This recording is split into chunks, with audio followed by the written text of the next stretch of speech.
This is how to buy LMEOW on Uniswap. That's LMEOW. So you want to open your Uniswap account or your Uniswap app. And then at the top area here, you have some icons. Now these icons don't have names, but you're going to select the second one, which looks like a send icon. And then you're going to select the address.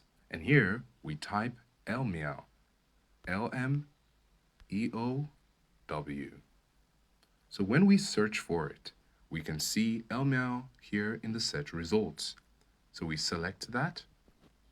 And so it's going to ask you to transfer from your existing coins. All you have to do is to type the amount that you would like to do. And then when you do that, it automatically means that this 2 ETH is going to go to LMEOW.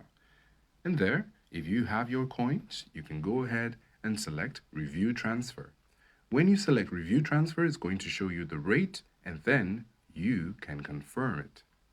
So this is how to buy LMEOW on Uniswap.